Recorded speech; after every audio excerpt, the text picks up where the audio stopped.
ശാസ്ത്ര സാങ്കേതിക മേഖലയിൽ കാര്യമായ നേട്ടങ്ങളൊന്നും എടുത്തു കാണിക്കാനില്ലാത്ത രാജ്യമാണ് ഇന്ത്യ. അതിനുള്ള ഏറ്റവും നല്ല ഉദാഹരണമാണ് ഇൻഡിപെൻഡൻസ് ശേഷം നമുക്ക് സ്വന്തമായിട്ട് നൊബേൽ പ്രൈസ് പോലും കാണിക്കാനില്ല എന്നുള്ളത്, പ്രത്യേകിച്ച് അടിസ്ഥാന സയൻസിൽ. പക്ഷേ 2000 കാലങ്ങൾക്ക് ശേഷം ഇന്ത്യ ഒരു മേഖലയിൽ മാത്രം മറ്റ് രാജ്യങ്ങൾ ഔട്ട് പെർഫോം ചെയ്യുന്നുണ്ട്. അത് സ്പേസ് സെക്ടറാണ്. അതുകൊണ്ട് തന്നെ വെസ്റ്റേൺ കൺട്രീസിൻ്റെ ശ്രദ്ധയും ഈ ഒരു കാലഘട്ടത്തിന് ശേഷം ഇന്ത്യയുടെ മേൽ പതിഞ്ഞിട്ടുണ്ട്. അതിനുള്ള തുടക്കമെന്ന് പറയുന്നത് ഇന്ത്യയുടെ ചന്ദ്രയാൻ 1 ദൗത്യമാണ്. 2008 ഒക്ടോബർ മാസത്തിലാണ് ഇന്ത്യ ചന്ദ്രയാൻ 1 വിക്ഷേപിക്കുന്നത്. തുടർന്ന് 2013 ഇന്ത്യ വീണ്ടും ഒരു ലോകത്തെ ഞെട്ടിക്കുന്ന പ്രകടനം നടത്തി. അത് മംഗൾയാൻ മിഷനാണ്. ചൊവ്വ പര്യവേഷണമായിരുന്നു മംഗൾയാൻ ദൗത്യത്തിൻ്റെ ലക്ഷ്യം എന്ന് പറയുന്നത്. പിന്നീട് ഇന്ത്യയുടെ ചന്ദ്രയാൻ 2 ദൗത്യം. ഇതിനിടയിൽ വെസ്റ്റേൺ കൺട്രീസ് പരമാവധി ഇന്ത്യയുടെ നേട്ടങ്ങളെ കുറച്ച് കാണിക്കാനുള്ള ശ്രമങ്ങൾ പല കോണും നടത്തുന്നുണ്ട്. ഉദാഹരണത്തിന് പറയുകയാണെങ്കിൽ ഇന്ത്യയുടെ മംഗൾയാൻ മിഷൻ സക്സസ് ആയ സമയത്ത് അമേരിക്കയിലെ പല പത്രങ്ങളും ഇന്ത്യൻ സയന്റിസ്റ്റുകൾ പശുവിനെയും കൊണ്ട് സ്പേസ് ക്ലബിൽ കയറാൻ ചെല്ലുന്ന കാർട്ടൂണുകളൊക്കെ വരച്ച് നമ്മളെ കളിയാക്കിയിരുന്നു. പക്ഷേ അതിനെല്ലാമുള്ള ഒരു ചുട്ട മറുപടി എന്ന രീതിയിലാണ് ഇന്ത്യയുടെ ചന്ദ്രയാൻ 2 മിഷൻ ഇന്ത്യ പ്ലാൻ ചെയ്തത്. 2019 ആ മിഷൻ നടന്നത്.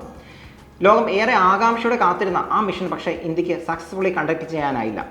3,80,000 കിലോമീറ്ററോളം വരുന്ന ദൂരത്തിന്റെ ഏറിയ പങ്കും താണ്ടിയ ആ മിഷൻ സക്സസ്ഫുൾ ആവാതെ പോയത് കേവലം അവസാനത്തെ 150 മീറ്ററിൽ വന്ന പിഴവിലാണ്. സോഫ്റ്റ്വെയർ കയറിക്കൂടിയ ചില ബഗ്സ് ആണ് ആ ഒരു മിഷനെ ഫെയിലിയർ ആക്കിയത്. പക്ഷേ അത് മറ്റ് രാജ്യങ്ങൾ ഏറെ ആഘോഷിക്കുകയും ചെയ്തു, പ്രത്യേകിച്ച് ഇന്ത്യയുടെ ശത്രു രാജ്യങ്ങൾ. നാസ ഇന്ത്യയുടെ തകർന്നു കിടക്കുന്ന ചന്ദ്രയാൻ 2 ദൃശ്യങ്ങൾ എടുത്ത് ഇന്ത്യക്ക് അയച്ചു തരികയും ചെയ്തു. പക്ഷേ അതിനുശേഷം ഇന്ത്യക്ക് കഠിന പ്രയത്നത്തിന് ആളുകളായിരുന്നു. ചന്ദ്രയാൻ 2 സക്സസ്ഫുള്ളായി കണ്ടക്ട് ചെയ്യാൻ പറ്റാതെ പോയ മിഷൻ അടക്കം കണ്ടക്ട് ചെയ്യുക എന്നൊരു ചലഞ്ചോടുകൂടിയാണ് ഇന്ത്യ ചന്ദ്രയാൻ 3 പ്ലാൻ ചെയ്തത്.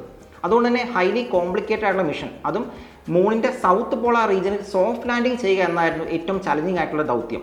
അപ്പോൾ നിങ്ങൾ എന്താണ് ഈ സോഫ്റ്റ് ലാൻഡിംഗ് എന്ന് മനസ്സിലാക്കണം. നമുക്ക് ഹാർഡ് ലാൻഡിങ്ങും ഉണ്ട്, സോഫ്റ്റ് ലാൻഡിങ്ങും ഉണ്ട്. ഹാർഡ് ലാൻഡിംഗ് എന്ന് പറയുമ്പം നമ്മൾ വേണമെങ്കിൽ പറയുമ്പോൾ ക്രാഷ് ലാൻഡിംഗ് എന്ന് പറയും. അതായത് ലൂണാർ ഓർബിറ്റിൽ നിന്നും ഇറങ്ങേണ്ട പേടകം നേരെ താഴേക്ക് പതിക്കുന്നു, ഒരു ക്രാഷ് ലാൻഡ് ചെയ്യുമ്പോൾ പലവിധ പ്രശ്നങ്ങളുണ്ട്. ഒന്ന്, നമ്മൾ ഉദ്ദേശിക്കുന്ന സ്ഥലത്ത് ക്രാഷ് ലാൻഡ് ചെയ്യാൻ പറ്റണമെന്നില്ല. 2, ക്രാഷ് ലാൻഡ് ചെയ്യുന്ന വേളയിൽ പലപ്പോഴും പല ഇൻസ്ട്രുമെൻറ്റുകൾക്കും തകരാറ് പറ്റാറുണ്ട്. അതുകൊണ്ട് തന്നെ സോഫ്റ്റ് ലാൻഡിംഗ് ആണ് വിശദമായ സയൻറ്റിഫിക് എക്സ്പെരിമെൻറ്റിനും സോഫിസ്റ്റിക്കേറ്റഡ് ആയിട്ടുള്ള ഇൻസ്ട്രുമെൻറ്റ്സിനും അതിൻ്റെ എക്സ്പെരിമെൻറ്റ് കണ്ടക്ട് ചെയ്യണമെങ്കിൽ ആവശ്യമായി വരുന്നത്. അതുകൊണ്ട് തന്നെ ഏറെ ചലഞ്ചിങ് ആണ് സോഫ്റ്റ് ലാൻഡിംഗ് എന്നുള്ളത്, പ്രത്യേകിച്ച് ചന്ദ്രനെ പോലെ അന്തരീക്ഷം വളരെ നേർത്തതായ ഒരു പ്ലാനറ്ററി ബോഡിയിൽ. അങ്ങനെ ഇന്ത്യ ചന്ദ്രയാൻ 3 പ്ലാൻ ചെയ്യുന്നു. ഇത്തവണ ഒരു പിഴവും സംഭവിക്കരുത് എന്നുകൊണ്ട് തന്നെ ഇന്ത്യ വളരെ കോംപ്ലക്സ് ആയ ഫെയിലിയർ ബേസ്ഡ് അപ്രോച്ചാണ് കണ്ടക്ട് ചെയ്തത്. അതായത് ചന്ദ്രയാൻ 2 ഇന്ത്യ സക്സസ് ബേസ്ഡ് അപ്രോച്ചാണ് ഫോളോ ചെയ്തത്. എന്ന് പറയുമ്പോൾ സക്സസ് ആവാൻ എന്തൊക്കെയാണോ വേണ്ടത് അത് മീറ്റ് ചെയ്യുക എന്നതായിരുന്നു ഇന്ത്യ ചെയ്തിരുന്നത്. പക്ഷേ ഇവിടെ നമ്മൾ ചെയ്തത് ഫെയിലിയർ ആവാൻ സാധ്യതയുള്ള എന്തൊക്കെയാണോ അതിനെ നമ്മൾ അഡ്രസ്സ് ചെയ്യുക എന്നൊരു റിവേഴ്സ് അപ്രോച്ചാണ് നമ്മൾ ഫോളോ ചെയ്തത്. അത് പക്ഷേ ഹൈലി കോംപ്ലിക്കേറ്റഡ് ആണ്, ഹൈലി പെയിൻസ്റ്റേക്കിംഗ് ആണ്, പക്ഷേ അത് റിവാർഡിംഗ് ആണ്. പക്ഷേ അത്തരത്തിലുള്ള ഒരു മെത്തേഡ് ഫോളോ ചെയ്തുകൊണ്ടാണ് ഇത്തവണ വളരെ സക്സസ്ഫുൾ ആയിട്ട് നമുക്ക് ഈ സോഫ്റ്റ് ലാൻഡിംഗ് കണ്ടക്ട് ചെയ്യാൻ സാധിച്ചത്. ഇനി മനസ്സിലാക്കേണ്ട കാര്യം എക്സാം പോയിന്റ് ഓഫ് വ്യൂ നമുക്ക് എന്തൊക്കെയാണ് വേണ്ടതെന്നാണ്. 5 മെയിൻ കാര്യങ്ങളാണ് എക്സാം പോയിന്റ് ഓഫ് വ്യൂ നമുക്ക് മനസ്സിലാക്കാനുള്ളത്. ഒന്നാമത്തെ കാര്യം എന്ന് പറയുന്നത് ഈ സോഫ്റ്റ് ലാൻഡിംഗ് കൂടി ചന്ദ്രന്റെ ഉപരിതലത്തിൽ സക്സസ്ഫുള്ളി ലാൻഡ് ചെയ്യുന്ന 4ാമത്തെ രാജ്യമായി ഇന്ത്യ മാറി എന്നുള്ളതാണ്. അതിനേക്കാൾ ഇമ്പോർട്ടൻ്റ് ആയിട്ടുള്ളത് ലൂണാർ സൗത്ത് പോളിൽ ലാൻഡ് ചെയ്യുന്ന ആദ്യത്തെ രാജ്യമാണ് ഇന്ത്യ എന്നുള്ളതാണ്. അപ്പോൾ നിങ്ങൾ ചോദിക്കും എന്താണ് ഈ സൗത്ത് പോളിൽ ലാൻഡ് ചെയ്യുന്നുള്ള മെച്ചം എന്ന്. സൗത്ത് പോൾ എന്ന് പറയുമ്പം നമുക്കറിയാം ഭൂമിയുടെ ആക്സിസ് ടിൽറ്റ് എന്ന് പറയുന്നത് 23.5 ഡിഗ്രിയാണ്. പക്ഷേ ചന്ദ്രൻ്റെ ആക്സിസ് ടിൽറ്റ് എന്ന് പറയുന്നത് കേവലം 1.5 ഡിഗ്രി മാത്രമാണ്. അതുകൊണ്ട് തന്നെ എല്ലാ സീസണിലും തണുത്തുറഞ്ഞു കിടക്കുന്ന അല്ലെങ്കിൽ സൂര്യപ്രകാശം തീരെ ലഭിക്കാത്ത പ്രദേശങ്ങൾ ചന്ദ്ര ഉപരിതലത്തിലുണ്ട്. അതുകൊണ്ട് തന്നെ ആ സ്ഥലങ്ങളിൽ ഇറങ്ങുകയാണെങ്കിൽ അവിടെ ഒരുപക്ഷെ ജലത്തിൻ്റെ സാന്നിധ്യം നമുക്ക് നേരിട്ട് തിരിച്ചറിയാൻ സാധിച്ചേക്കും. അപ്പോൾ ഇത്തരത്തിലുള്ള സൈറ്റിലാണ് നമ്മുടെ ചന്ദ്രയാൻ 3 ഇപ്പോൾ ലാൻഡ് ചെയ്തിരിക്കുന്നത്. അതുകൊണ്ട് തന്നെ ഇത്തരത്തിൽ വളരെ തണുത്തുറഞ്ഞു കിടക്കുന്ന സ്ഥലമായതുകൊണ്ട് ഇലക്ട്രോണിക് ഇൻസ്ട്രുമെൻറ്റുകൾ ആ ഒരു എക്സ്ട്രീംലി ലോ ടെമ്പറേച്ചറിൽ പൂർണ്ണമായി വർക്ക് ചെയ്യുക എന്നതും ഒരു വലിയ ചലഞ്ചാണ്. ഇത്തരത്തിലുള്ള കഠിനമായ വെല്ലുവിളികൾ നേരിട്ടുകൊണ്ടാണ് ഇന്ത്യ ഈ മിഷൻ കണ്ടക്ട് ചെയ്തത്. ഇനി പേലോഡാണ്. ഒന്നാമത്തെ പേലോഡ് എന്ന് പറയുന്നത് രംഭ എന്ന് പറയുന്ന പേലോഡാണ്. Radio anatomy of moon bound hyper sensitive ionosphere and atmosphere എന്നാണ് ഇതിൻ്റെ ഫുൾ ഫോം വരുന്നത്. ഇതിൻ്റെ ഒബ്ജക്റ്റീവ് എന്ന് പറയുന്നത് ലൂണാർ സർഫസിലെ പ്ലാസ്മയുടെ ഡെൻസിറ്റിയും അതിൻ്റെ ചേഞ്ചും സമയത്തിനനുസരിച്ച് കാൽക്കുലേറ്റ് ചെയ്യാമെന്നാണ്. അതുപോലെ രണ്ടാമത്തെ വളരെ ഇമ്പോർട്ടൻ്റ് പേലോഡ് ശാസ്ത എന്ന് പറഞ്ഞാണ്, Chandra's surface thermophysical experiment. ഇതിൻ്റെ ഉദ്ദേശം എന്ന് പറയുന്നത് to carry out measurement of thermal properties of lunar surface near polar region എന്നാണ്. ഇത്തരത്തിലുള്ള 8ഓളം പേലോഡ്സ് ആണ് ഈ ചന്ദ്രയാൻ മിഷൻ്റെ ഭാഗമായിട്ടുള്ളത്. എക്സാം പോയിന്റ് ഓഫ് വ്യൂ ആ ഓരോ പേലോഡുകളും അതിൻ്റെ ഒബ്ജക്റ്റീവും വിശദമായി നിങ്ങൾ നോക്കി വെക്കുന്നത് നിങ്ങൾക്ക് നല്ലതായിരിക്കും. ചന്ദ്രയാൻ 2 ഒരു പാർഷ്യലി സക്സസ്ഫുൾ മിഷൻ എന്ന് വിളിക്കാനുള്ള കാരണം എന്താണെന്ന് ചോദിച്ചിട്ടുണ്ടെങ്കിൽ ചന്ദ്രയാൻ 2 ആക്ച്വലി ഒരു ഓർബിറ്റിലുണ്ടായിരുന്നു. അത് ഓർബിറ്റൽ മൊഡ്യൂൾ.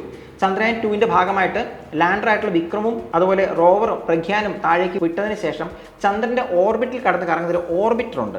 ഈ ഓർബിറ്റർ ആക്ച്വലി ഭൂമിയിലേക്ക് സന്ദേശങ്ങൾ നൽകിക്കൊണ്ടിരുന്നു. അതുകൊണ്ട് തന്നെ ഇത്തരത്തിൽ ഓർബിറ്റ് ഓൾറെഡി ഉള്ളതുകൊണ്ട് നമ്മൾ ചന്ദ്രയാൻ 3യുടെ ഭാഗമായിട്ട് ഇത്തരത്തിൽ ഓർബിറ്റിൽ അയച്ചിട്ടില്ല. ആ ഫീൽഡിലൂടെ നമ്മൾ സേവ് ചെയ്യുകയാണ് ചെയ്തത്. അപ്പോൾ ചന്ദ്രയാൻ 2ൽ നിന്നും 3യിലേക്കുള്ള പ്രധാന വ്യത്യാസം ഈ ഓർബിറ്റലിൻ്റെ അഭാവമാണ്. 4ാമത്തെ പോയിന്റ് ഞാൻ ഓൾറെഡി പറഞ്ഞു കഴിഞ്ഞാൽ ഇതിൻ്റെ ഡിസൈനാണ്. അതായത് ഫെയിലിയർ ബേസ്ഡ് ഡിസൈനാണ് ഇത്തവണ നമ്മുടെ അപ്രോച്ച് എന്നുള്ളത്. അതും വളരെ ഇമ്പോർട്ടൻ്റ് ആണ്. ഇനി 5ാമത്തേതും അവസാനത്തേതുമായിട്ടുള്ള ഇമ്പോർട്ടൻ്റ് ആയ പോയിന്റ് എന്ന് പറയുന്നത് ഇത് സോഫ്റ്റ് ലാൻഡിംഗ് എന്ന് തന്നെയാണ്. അപ്പം സോഫ്റ്റ് ലാൻഡിംഗ് ആണ് നടത്തിയെന്ന് മനസ്സിലാക്കുക. എന്താണ് സോഫ്റ്റ് ലാൻഡിംഗ് മനസ്സിലാക്കുക. അതോടൊപ്പം തന്നെ മൂണിൻ്റെ സൗത്ത് പോളാർ റീജിയനിൽ സോഫ്റ്റ് ലാൻഡിംഗ് നടത്തിയ ആദ്യ രാജ്യമാണ് ഇന്ത്യ എന്ന കാര്യം കൂടെ മനസ്സിലാക്കുക. ഇത്രയും കാര്യങ്ങളാണ് ചന്ദ്രയാൻ 3യെ പറ്റി നമുക്ക് എക്സാം പോയിന്റ് ഓഫ് വ്യൂ പഠിക്കാനുള്ളത്.